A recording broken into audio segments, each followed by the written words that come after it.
आप देख रहे हैं number 1 digital news channel TD news, सच्ची और बड़ी खबर।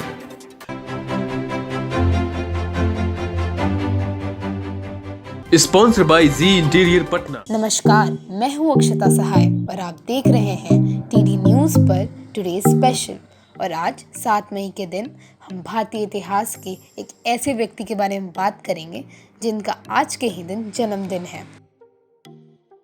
वो और कोई नहीं, वो है गुरुदेव रविंद्रनाथ टैगोर। उनका जन्म 7 मई सन 1861 को कोलकाता में हुआ था। रविंद्रनाथ टैगोर एक कवि, एक उपन्यासकार, एक नाटककार, एक चित्रकार और एक दार्शनिक थे। रविंद्रनाथ टैगोर एशिया के प्रथम व्यक्ति थे जिन्हें नोबेल पुरस्कार से सम्मानित किया गया था। वे अपने माता पिता के 13वें संतान थे। बचपन में उन्हें प्यार से रवि बुलाया जाता था। 8 वर्ष की उम्र से उन्होंने अपनी पहली कविता लिखी।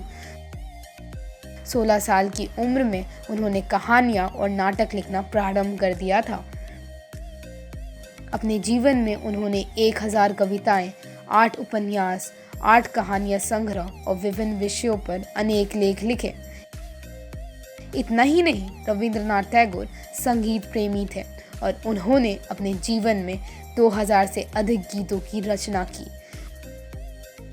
उनके लिखे 2 गीत आज भारत और बांग्लादेश के राष्ट्रगान हैं। जीवन में 91 वर्षों पर उनकी सारी उपलब्धियां और सफलताएं केवल कोलकाता और उसके आसपास के क्षेत्रों तक ही सीमित रहीं। 91 वर्ष की उम्र में वे अपने बेटे के साथ इंग्लैंड जा रहे थे। समुद्री मार्ग से भारत से इंग्लैंड जाते समय उन्होंने अपनी कविता संग्रह गीतांजलि का अंग्रेजी अनुवाद करना प्रारंभ किया। गीतांजलि का अनुवाद करने के पीछे उनका कोई उद्देश्य नहीं था, केवल समय काटने के लिए कुछ करने की गरज से उन्होंने गीतांजलि का अनुवाद करना प्रारंभ किया। उन्होंने एक नोटबुक में अपने हाथ से गीतांजलि का अंग्रेजी अनुवाद किया। लंदन में जहाज से उतरते समय उनका पुत्र उस सूटकेस को ही भूल गया जिसमें वो नोटबुक रखी थी। इस ऐतिहासिक कृति की नियति में किसी बंद सूटकेस में लुप्त हो जाना नहीं था। वह सूटकेस जिस व्यक्ति को मिला, उसने स्वयं उस सूटकेस को रविंद्रनाथ टैगोर तक अगले ही दिन पहुंचा दिया। लंदन में टैगोर के अंग्रेजी मित्र चित्रकार रुथेस्टिन को जब ये पता चला कि गीतांजलि का स्वयं रविंद्रनाथ टैगोर ने अनुवादित किया है, तो वो उसे पढ़ने की इच्छा जाहिर की। गीतांजलि पढ़ने के बाद रुथेस्टिन उस पर मुग्ध हो गए। उन्होंने अपने मित्र W.B. यीट्स को गीतांजलि के बारे में बताया और वही नोटबुक उन्हें भी पढ़ने के लिए दी। इसके बाद जो हुआ वो इतिहास है।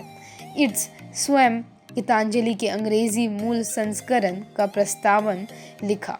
सितंबर सन 1912 में गीतांजलि के अंग्रेजी अनुवाद की कुछ सीमित प्रतियां इंडिया सोसाइटी के सहयोग के प्रकाशित की गई। टैगोर सिर्फ महान रचनाधर्मी ही नहीं थे, बल्कि वो पहले ऐसे इंसान थे जिन्होंने पूर्वी और पश्चिमी दुनिया के मध्य सेतु बनने का कार्य किया था। टैगोर केवल भारत के ही नहीं, समूचे विश्व के साहित्य, कला और संगीत के एक महान प्रकाश स्तंभ हैं, जो स्तंभ अंतकाल तक प्रकाशमान रहेगा। धन्यवाद।